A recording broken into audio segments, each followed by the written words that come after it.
नमस्कार बंधुरा आज 5 मिनिटे बानिए नेब एरकम एक हेल्दी टेस्टी रेसिपि एकदम ही सहज बनानो।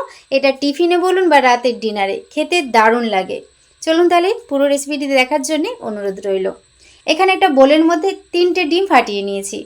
एर मध्य दिए देबो 1 बाटी मयदा, दिए देबो 2 चामच बेसन। बेसनेर परिमाणटा एरकम कमिए राखते हबे। स्वाद मतो लवण दिए दिलाम, एकटू रंगेर जन्य दिए दिलाम हलुद गुঁড়ো दिए प्रथमे डिमटा मयदार साथे भालो करे मिशिए निচ্ছি। पुरो रेसिपिटी आपनारा देखते थाकुन, देखलेई किन्तु बानाते इচ্ছে करबे। तारपर मिशिए नेওয়ার पर एखाने आमी लिकुइड दूध निচ্ছি। आपनारा जलও ব্যবহার করতে পারেন। তারপর অল্প অল্প লিকুইড দুধ দিয়ে এটা ভালো করে মিশিয়ে নিচ্ছি। তবে লিকুইড দুধটা এর মধ্যে ব্যবহার করার চেষ্টা করবেন। লিকুইড দুধটা দিলে এই রেসিপির স্বাদটা আরও ভালো আসে। অল্প অল্প করে দিয়ে ভালো করে গুলিয়ে একটা পাতলা ব্যাটার বানিয়ে নেব। আর ব্যাটারটা ভালো করে ফেটিয়ে নিতে হবে যাতে কোনো রকম দলাভাব যেন না থাকে। দেখুন এখানে ব্যাটারটা আমার গোলানো হয়ে গেছে। এবার গ্যাসের মধ্যে একটা তাওয়া বসিয়েছি। তাওয়াটা যখন ভালোভাবে গরম হয়ে যাবে এর মধ্যে অল্প একটু তেল দিলাম।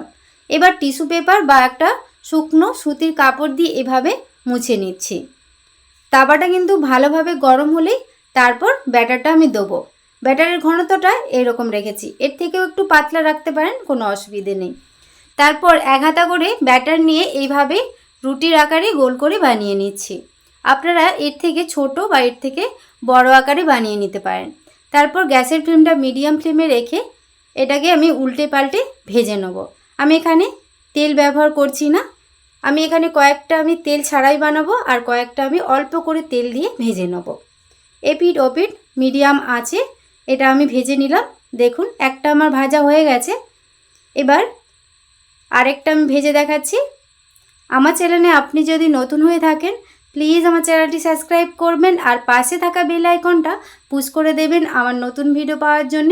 ফেসবুক পেজ থেকে যদি দেখে থাকেন প্লিজ আমার ফেসবুক পেজটা ফলো করে দেবেন। কয়েকটা ভেজে নেওয়ার পর এবার অল্প একটু তেল দিয়ে এইভাবে আরও কয়েকটা আমি ভেজে নেব। অল্প একদম তেল ব্যবহার করছি। এইভাবে সব রুটিগুলো আমি ভেজে নিয়েছি।